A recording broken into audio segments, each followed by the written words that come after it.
Hello everyone दोस्तों, आज हम लोग हाइजीन्स प्रिंसिपल के बारे में जानेंगे। आज का टॉपिक होगा हाइजीन्स प्रिंसिपल। हाइजीन्स प्रिंसिपल देखिए पब्लिक, बेसिकली लाइट का थ्योरी, लाइट के बारे में थ्योरी सबसे पहले जो दिए थे, हालांकि इनसे पहले न्यूटन्स का नाम आता है पब्लिक। न्यूटन साहब लाइट के बारे में सबसे पहले उन्होंने बताया था कि लाइट वेव है कि पार्टिकल है, लाइट वेव है तो कैसा वेव है, इन सारी चीज़ों के बारे में। तो सबसे पहले न्यूटन्स अपना थ्योरी दिए थे, न्यूटन कर्पसल्स थ्योरी। उसके बाद हाइजीन साहब पब्लिक लाइट के बारे में बताए। उन्होंने ये बताया पब्लिक, हाइजीन साहब ये बताए लाइट के बारे में कि लाइट एक मैकेनिकल वेव है। थोड़ा ध्यान से समझेंगे, बहुत सारा बात है।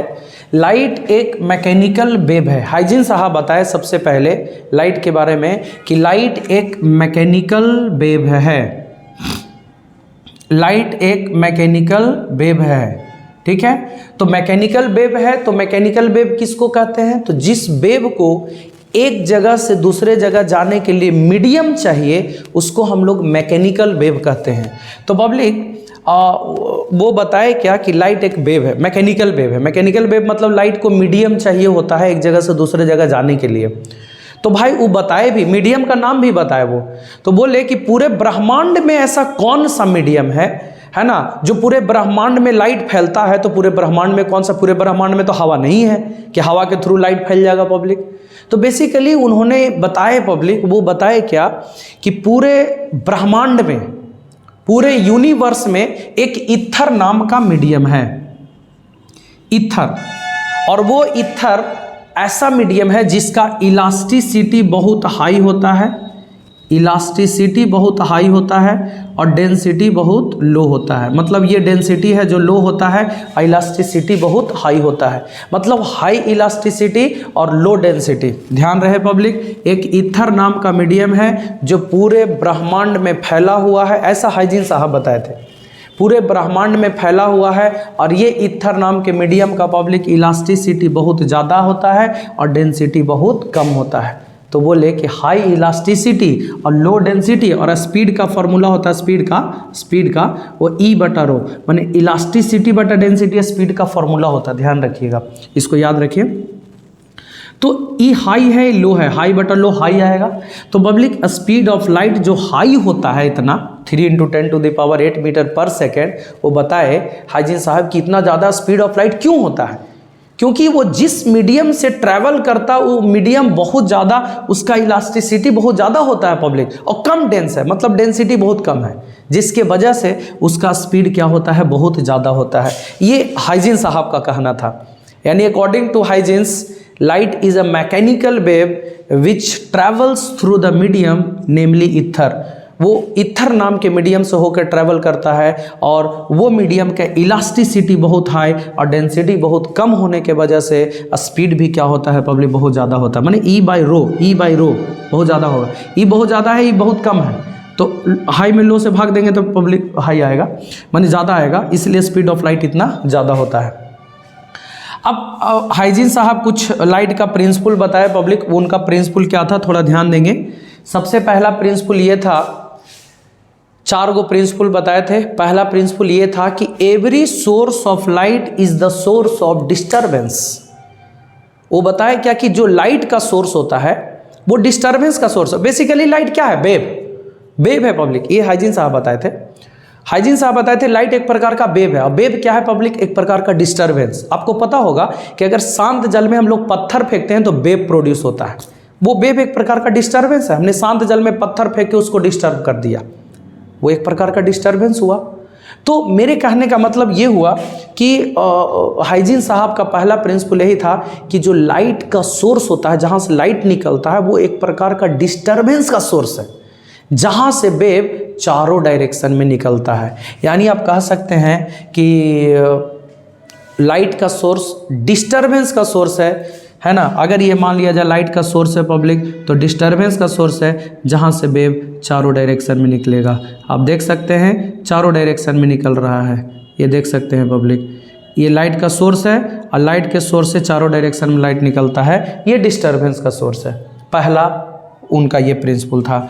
दूसरा प्रिंसिपल था पब्लिक कि जो सेम फेज में वाइब्रेट करेगा, जो पॉइंट सेम फेज में वाइब्रेट करेगा उस सारे पॉइंट को मिला दीजिए पब्लिक, तो उसको हम लोग बोलते हैं वेव फ्रंट। आप ऐसे समझिए इसको, सेम फेज कहने का मतलब क्या हुआ, जैसे हम लोग पब्लिक यहाँ पे पानी है, वाटर है, और यहाँ पे पत्थर हम लोग फेंकें, तब पत्थर फेंकेगा ना तब पानी उठेगा, बगल वाला पानी उठेगा, माने एक वेव बनाएगा ना पब्लिक, तब बगल वाला पानी उठेगा। मान लीजिए पानी यहाँ पे उठा तो ये पानी सगरो उठेगा, यहाँ पर सब जगह उठेगा, माने हर एक जगह गोले से पूरा उठेगा पब्लिक पानी, ऐसे पूरा गोले से। तो वो ऊपर जो उठा पब्लिक पोर्शन पानी में जैसी पत्थर डाले, वो जो उठा हुआ पोर्शन है सब को मिला दीजिए पब्लिक, वो एक सरफेस बनेगा और उसी को हम लोग बोलते हैं वेव फ्रंट। मतलब आप सिंपल भाषा में आप ऐसे समझ लीजिए कि ये लाइट का सोर्स है पब्लिक, ये लाइट का सोर्स है और इस सोर्स से बराबर दूरी पर जितना भी बराबर डिस्टेंस पर पॉइंट है, सब पॉइंट को मिला दीजिए तो ऑब्वियसली क्या बनेगा पब्लिक, स्फीयर। अगर यहाँ पे सोर्स है, पॉइंट सोर्स है और यहाँ से बराबर दूरी पर सगरों हम लोग पॉइंट लेकर के मिला दे पब्लिक, तो एक स्फीयर बन जाएगा और ये स्फीयर को हम लोग क्या बोलते हैं, वेव फ्रंट। याद रहे public, this is the source of light which is the source of disturbance, जहाँ से वेव चारों डायरेक्शन में निकलेगा, है ना, चारों डायरेक्शन में निकलेगा। सेम फेज में जो वाइब्रेट करेगा उसको हम लोग बोलते हैं वेव फ्रंट। सेम फेज में जो वाइब्रेट करेगा उसको हम लोग बोलते हैं वेव फ्रंट। तो ये वेव फ्रंट हो गया पब्लिक। और कैसा वेव फ्रंट है, स्फेरिकल वेव फ्रंट है। याद रहे, ये क्वेश्चन भी कभी कभी ऑब्जेक्टिव में पूछ देता है कि पॉइंट सोर्स से, this is the point source, point source से कैसा वेव फ्रंट निकलता है, तो स्फेरिकल वेव फ्रंट निकलता है। पॉइंट सोर्स से स्फेरिकल वेव फ्रंट निकलता है पब्लिक, ध्यान रखिएगा।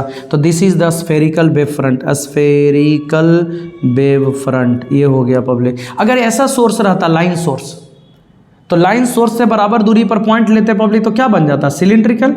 बराबर डिस्टेंस पर पॉइंट लेते तो क्या बन जाता, सिलेंडर। ये सिलिंड्रिकल वेव फ्रंट हो गया पब्लिक। यहाँ से लाइट चारों डायरेक्शन में निकलेगा, ध्यान रखेंगे, चारों डायरेक्शन में निकलेगा पब्लिक।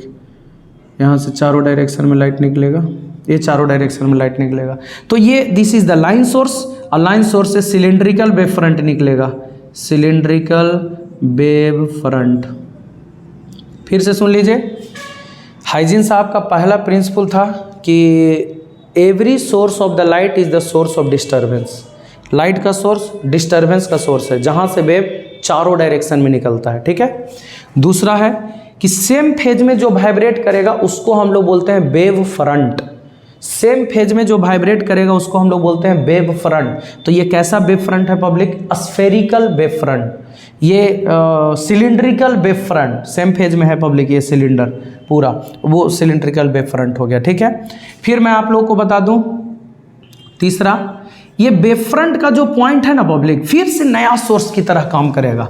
ये सोर्स है, वेव फ्रंट है, और वेव फ्रंट का पॉइंट पब्लिक फिर से जितना भी पॉइंट है सब पॉइंट ये फिर से नया सोर्स की तरह काम करेगा, पॉइंट सोर्स की तरह काम करेगा।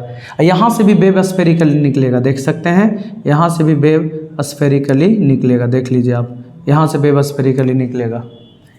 Source of the light, this is the wave front. अब वेव फ्रंट का प्रत्येक पॉइंट नया सोर्स की तरह काम करेगा, यहाँ से वेव स्फेरिकली निकलेगा और इसको आगे से घेर देंगे पब्लिक, तो इसको हम लोग कहते हैं new wave front. This is the source, this is the wave front.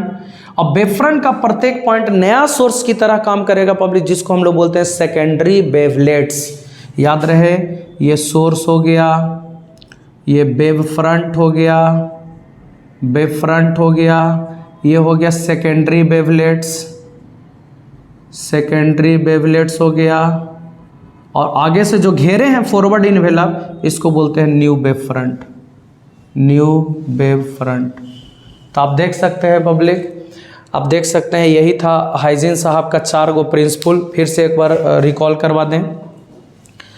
Hygiene साहब ये बताए थे कि लाइट एक मैकेनिकल वेव है जो ईथर नाम के मीडियम से चारों तरफ फैल रहा है। वो मीडियम का इलास्टिसिटी बहुत ज़्यादा होता है और डेंसिटी बहुत कम होता है, इसीलिए स्पीड ऑफ लाइट इतना ज़्यादा है। 4 गुण का प्रिंसिपल था। पहला प्रिंसिपल कि every source of light is the source of disturbance, जहाँ से वेव चारों डायरेक्शन में निकलेगा। सेम फेज में जो वाइब्रेट करेगा उसको बोलते हैं वेव फ्रंट, यहाँ से निकल रहा होगा, जब भी निकलेगा तो परपेंडिकुलरली।